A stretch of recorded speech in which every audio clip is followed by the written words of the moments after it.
በትውልድ ዘመኑ ካሉ ምርጥ እግር ኳስ ተጫዋቾች አንዱ ከመሆኑ በተጨማሪ መሐመድ ሳላህ በስራ ዘመኑ ብዙ ገንዘብ ያፈራ እግር ኳስ ተጫዋች ነው። ነገር ግን ይህ የእግር ኳስ ኮከብ እንዴት እንደሚኖር አስበው ያውቃሉ? በዚህ ቪዲዮ የመሐመድ ሳላህ የቅንጦት ህይወት ምን እንደሚመስል እናያለን።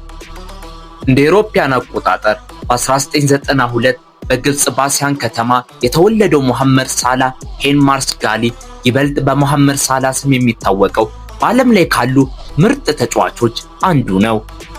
እንደ ተጫዋች ፕሮፌሽናል ስራውን የጀመረው በአሉን የወጣቶች ቡድን ውስጥ ነበር። ከዚያም ወደ ዋናው ቡድን ተቀላቀለ። በኋላም ወደ ባሲል ኤፍሲ ተዘዋውሮ 2 የዊስ ሱፐር ሊግ ዋንጫዎችን አሸንፏል። በሜዳ ላይ ያሳየው ብቃት የሌሎች ቡድኖችን ትኩረት ስቧል። በዚህም ምክንያት ከእንግሊዙ ክለብ ቼልሲ እና ከጣሊያኖቹ ክለቦች ፊዮረንቲና እና ኤስ ሮማ ጋር የውድድር ዘመናትን አሳልፏል። ነገር ግን መሐመድ ሳላህ በ2017 ስራውን ከጀመረበት ጊዜ አንስቶ በእውነት ጎልቶ የወጣው በሊቨርፑል ሲሆን በፕሪሚየር ሊጉ ብዙ ግቦችን በማስቆጠር ሪከርድ አስመዝግቧል። ለሊቨርፑል ካስገኛቸው ስኬቶች መካከል የሻምፒዮንስ ሊግ ድል እና የፕሪሚየር ሊግ ዋንጫ እንዲሁም የኤፍኤ ካፕ እና ሌሎችም ይገኙበታል። በተመሳሳይ ጊዜ መሐመድ ሳላህ የግብጽ ብሔራዊ ቡድን ማሊያን እንዲለብስ ተጠርቷል። ይህም አገሩን በተለያዩ ሻምፒዮናዎች በቡድን መሪነት ካፕቴን መርቷል። መሐመድ ሳላህ ባለፉት ዓመታት የ3 ጊዜ ፕሪሚየር ሊግ የወርቅ ጫማ አሸናፊነትን ጨምሮ በርካታ የግል ሽልማቶችን በማግኘቱ አሁን ከምንጊዜም ታላላቅ የአፍሪካ ተጫዋቾች አንዱ ተደርጎ መወሰዱ በአጋጣሚ አይደለም። ዛሬ መሐመድ ሳላህ ከሜዳ ውጪ በሌሎች ቢዝነሶች ላይ እየተሳተፈ ለሊቨርፑልና ለግብጽ ብሔራዊ ቡድን መጫወቱን ቀጥሏል። ለስኬታማ ታሪኩም ምስጋና ይገባውና ተጫዋቹ አሁን በቅንጦትና በምቾት የተሞላ ህይወት መምራት ችሏል። መሐመድ ሳላህ ለመኖሪያ የሚሆን ጥሩ ቦታ ለመምረጥ ሲመጣ በቅንጦት ላይ አይቆጠብም። ሊቨርፑልን ይቀላቀላል የሚል ግምት እንደወጣ በከተማ ውስጥ በወር 850 ፓውንድ ብቻ የሚያስከፍል አፓርታማ እንደተከራየ ተዘግቦ ነበር። ነገር ግን ለክለቡ ባሳየው ታላቅ ብቃት ምክንያት በቅርብ ዓመታት ውስጥ ለሱና ለቤተሰቡ የሚሆን ትልቅና ምቹ ቤት ውስጥ ይኖራል። በትውልድ ሀገሩ ግብጽ መሐመድ ሳላህ ቢያንስ 2 ንብረቶች አሉት። ከነዚህም መካከል አንድ አስደናቂ መኖሪያ ይገኝበታል። ይህ የኳራንቲን ጊዜውን ያሳለፈበት ቦታ ሲሆን መኖሪያ ቤቱ የአትክልት ስፍራ እይታ ያላቸው የመስታወት በሮች፣ ፋየር ፕሌስ እና ዘመናዊ ቲቪ ያለው ሳሎን፣ የአትሌቲክስ ቁመናውን ለመጠበቅ የሚረዳው በጣም ሰፊ ጂም እና ብዙ ምቹ ክፍሎች አሉት። እንዲሁም ትልቅ የቤት ውስጥ ገንዳ ያለው ዘመናዊ ኪችን፣ የምግብ መመገቢያ ቦታና ተጫዋቹ ዘና የሚልባቸው ወይም ከልጁ ጋር የሚጫወትባቸው ብዙ ቦታዎች አሉት። በሌላ በኩል በግብጽ እንዳለው የሚታወቀው ሌላው ንብረቱ በካይሮ ከተማ ይገኛል። የቦታው አድራሻ በማህበራዊ ሚዲያ ላይ በመውጣቱ ምክንያት በ2018 በመኖሪያ ቤቱ ፊት ለፊት ከፍተኛ የሆነ የሰዎች ስብስብ ነበር። ምንም እንኳን ጋጋታ ቢኖርም መሐመድ ሳላህ ሁኔታውን በረጋ መንፈስ ተቀብሎታል። እንዲያውም ለደጋፊዎቹ ፊርማ ሲሰጥ ታይቷል። ነገር ግን ህዝቡን ለመቆጣጠር የፖሊስ እርዳታ አስፈልጎ ነበር። በቅርቡ ደግሞ ንብረቱ በሌቦች እንደተሰበረ በመገናኛ ብዙሃን ተዘግቧል። ምንም እንኳን በተጫዋቹም ሆነ በቤተሰቡ ላይ ምንም መጥፎ ነገር ባይከሰትም። ወደ ዘመናዊ መኪናዎች ሲመጣ መሐመድ ሳላህ በሀብቱ ላይ አይቆጠብም። ለምሳሌ ከመጀመሪያዎቹ መኪኖቹ አንዱ በ$35,000 አካባቢ የምትሸጥ ቶዮታ ካምሪ እንደነበረች ይታመናል። እንዲሁም በ$60,000 አካባቢ የምትገዛና በኃይለኛ ቪኤት ሞተር የታጠቀች አውዲ Q7 ስፖርት መኪና ታይቷል። በጋራጅ ውስጥ ያለው ሌላው መኪና ደግሞ መርሴዲስ ቤንዝ AMG GLE ኩፕ ሲሆን በመንገድ ላይ ከፍተኛ ብቃት ማሳየት የሚችል የቅንጦት SUV መኪና ነው። እንደ አንዳንድ ምንጮች ከሆነ የመሐመድ ሳላህ ተሽከርካሪ $108,000 ይገመታል። የመሐመድ ሳላህ ስብስብ ለሁሉም ተሳፋሪዎች ከፍተኛ ምቾት መስጠት የሚችል ቤንትሌ ቤንቴጋ የተባለ የቅንጦት SUV መኪናን ያካትታል። ምናልባትም የቅርብ ጊዜዎቹ ሞዴሎች $180,000 በላይ የሚያወጡት ለዚህ ነው። በተደጋጋሚ ፎቶ የተነሳበት ሌላው የዚሁ ኩባንያ ተሽከርካሪ ቤንትሌ ኮንቲኔንታል GT ነው። ይህ መኪና ጥራት ለሚወዱ ሰዎች የተሰራ በጣም ዘመናዊ መኪና ነው። የመኪናው የውስጥ ክፍል በጣም አስደናቂ ነው። በተጨማሪም በሰዓት 180 ማይል በቀላሉ ማለፍ የሚችል እጅግ ኃይለኛ ሞተር የተገጠመለት ነው። ለዚህም ነው መኪናው $205,000 አካባቢ የሚያወጣው። በሰዓት 197 ማይል ፍጥነት መጓዝ የሚችል እና $210,000 አካባቢ የሚያወጣ ፖርሽ 911 ቱርቦ ኤስ አለው። ሌላው ደግሞ መርሴዲስ ቤንዝ ኤስኤልኤስ ኤምጂ የተባለ በጣም ዘመናዊ ተከፋሽ መኪና ነው። መኪናው በአስደናቂ ሞተር የታጠቀ ሲሆን በ3.5 ሰከንድ ውስጥ ብቻ ከ0 ወደ 60 ማይል ፍጥነት መጨመር ይችላል። ምናልባትም ለዚህ ነው ዋጋው $220,000 የሚገመተው። በአንድ ማስታወቂያ ወቅት ሙሐመድ ሳላ 590 የፈረስ ጉልበት የሚያመነጭ እና በ3.5 ሰከንድ ውስጥ ከ0 ወደ 60 ማይል ፍጥነት የሚጨምር ፌራሪ ፖርፊኖ ስፖርት መኪና ሲነዳ ታይቷል። እንዲህ አይነቱ መኪና $230,000 አካባቢ ሊያወጣ መቻሉ ምንም አያስደንቅም። ሌላ የፌራሪ የቅንጦት መኪና ሲነዳም ታይቷል። በዚህ ሁኔታ የኤፌት ሞዴል ይበልጥ ዘመናዊ ዘይቤና አስደናቂ ገጽታ ያለው ከፍተኛ አፈጻጸም ያለው ሱፐር ስፖርት መኪና ነው።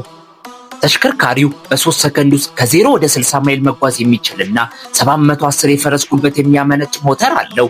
መኪናው $360,000 አካባቢ ሊያወጣ የሚችለው ለዚህ መሆን አለበት። በሌላ በኩል እሱ አለው ተብሎ የሚታሰበው በጣም ውድ መኪና ላምበርጊኒ ኤቨንተዶር ሲሆን አስደናቂ ፍጥነት ላይ መድረስ የሚችል በዓለም ላይ ካሉ ፈጣን መኪኖች መካከል አንዱ ነው። ተሽከርካሪው በ2.8 ሰከንድ ውስጥ ከ0 ወደ 60 ማይል ፍጥነት የሚጨምርና 217 ማይል ከፍተኛ ፍጥነት እና የ770 የፈረስ ጉልበት ሞተር አለው። ይህንን ሱፐር ማሽን ለመግዛት $460,000 ማውጣት ያስፈልጋል። እንደ ሙሐመድ ሳላ ያለ የእግር ኳስ ኮከብ በብዙ ቅንጦትና ምቾት ለመደሰት የሚያስችል ከበቂ በላይ ገንዘብ እንዳለው ለማንም አያስደንቅም። ለምሳሌ በህዝብ ፊት በሚታይበት ጊዜ ማሳየት የሚወዳቸው ዘመናዊ ሰዓቶች አሉት። ከነዚህ ውስጥም $11,000 የሚያወጣው ካርቲየር ሳንቶስ፣ $63,000 የሚያወጣው ኦድማር ሮያል ኦክ ኦፍሾር ብሉ፣ $69,000 የሚያወጣው ወርክ 105 ሲቲ ስትሪም ላይነር፣ $73,000 የሚያወጣው ዩልሲ ናርደን ፍሪ ክሩዘር፣ $78,000 የሚያወጣው ሀብላት ቢንግ ባንክ ዩኒኮ፣ $87,000 የሚያወጣው ሮጀር ዱቢ፣ $102,000 የሚያወጣው ዩልሲ ናርደን ፍሪክ ቪዥን፣ $198,000 የሚያወጣው ኦድማር ሮያል ኦክ ፍላይንግ ጂኤምቲ ይገኙበታል። ሙሐመድ ሳላ በተለያዩ ቦታዎች መካከል ለመጓዝ ከፍተኛ ዋጋ ያላቸውን የግል አውሮፕላኖች ይጠቀማል።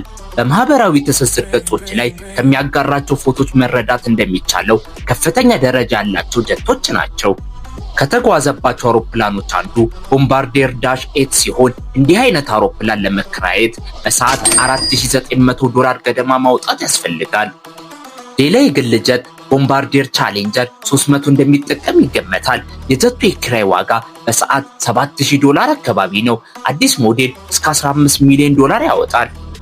ሙሐመድ ሳላ ከሰዎች እይታ ርቆ ለመዝናናት በዓለም ላይ ባሉ ውብ ቦታዎች የበዓል ጊዜውን የማሳለፍ ልምድ አለው።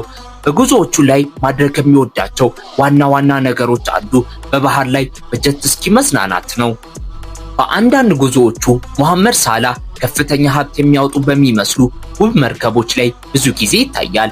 እንደ አውሮፓውያን አቆጣጠር በ2019 ወደ ኤልጋና ባደረገው ጉዞ በቀይ ባህር ላይ አሳ በማጥመድ ጥሩ ጊዜ ያሳለፈ በሚመስልበት ትልቅ መርከብ ላይ ለደጋፊዎቹ እጁን ሲያውለበልብ ታይቷል። የራሱ መርከብ ይኑረው ወይም በኪራይ ይጠቀም አይታወቅም እንጂ እንዲህ ባለው መርከብ ላይ መዝናናት ብዙ ገንዘብ እንደሚያወጣ ግልጽ ነው።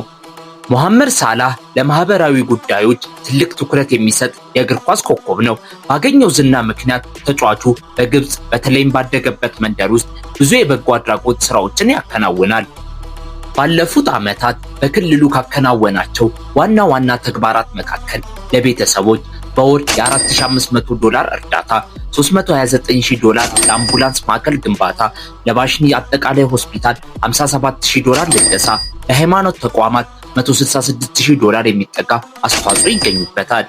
የውሃ ማጣሪያ ጣቢያ ግንባታ $450,000፣ በወረርሽኙ ወቅት የ$512,000 የኦክሲጅን ታንኮች እርዳታና በግብጽ የሚገኘውን ብሔራዊ ካንሰር ተቋምን መልሶ ለመገንባት የ$3 ሚሊዮን ልገሳ አድርጓል። ነገር ግን ተጫዋቹ በከተማዋ ያወጣው ገንዘብ ይህ ብቻ አይደለም። ምክንያቱም ባለፉት ዓመታት ለሴቶች ልጆች ትምህርት ቤት ግንባታ፣ የሕክምና ማዕከል ማቋቋም፣ አልፎም ተርፎም በሺዎች በሚቆጠር የምግብ ቁሳቁሶች መርዳትን የመሳሰሉ ለሌሎች በርካታ ጉዳዮች ከፍተኛ መጠን ያለው ገንዘብ ለግሷል። በተጨማሪም የሊቨርፑል ኮከቡ የኢንስታንት ኔትወርክ ስኩል አምባሳደር ነው። ላሳየው ድንቅ የበጎ አድራጎት ስራ ሳላህ በ2021 የሎረስ ስፖርቲንግ ኢንስፓይሬሽን ሽልማትን አሸንፏል። ሙሐመድ ሳላህ የእግር ኳስ ኮከብ ከመሆን ባለፈ በርካታ የገቢ ምንጮች ያሉት ነጋዴ ነው። ጊዜውንና ገንዘቡን የሚያፈስበት ዋና ዘርፍ ሪል ስቴት ሲሆን በዩኬ ውስጥ 2 የንብረት ኩባንያዎች ከፍቷል።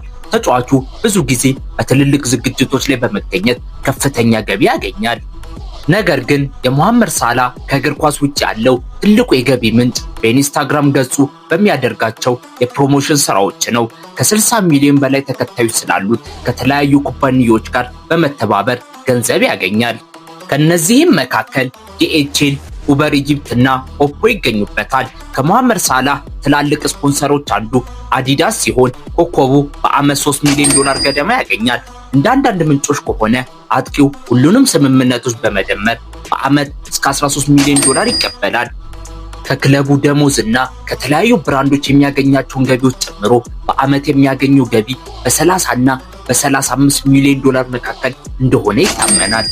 ሙሐመድ ሳላህ በጠቅላላ የሥራ ዘመኑ ያለውን ትክክለኛ የሀብት መጠን ማንም ባያውቅም አንዳንድ ምንጮች የተጣራ ሀብቱ በአሁን ጊዜ $90 ሚሊዮን አካባቢ እንደሚገመት ይናገራሉ። ቪዲዮውን ከወደዱት ላይክ፣ ሰብስክራይብ እና ኮሜንት ማድረግ እንዳይረሱ። እንዲሁም ቀጣይ እንድንሰራላችሁ የምትፈልጉትን ይንገሩን። የእናንተን ፍላጎት ለማርካት ሁሉንም እናደርጋለን። ሁላችሁም ባላችሁበት ቦታ ምትት ይበላችሁ።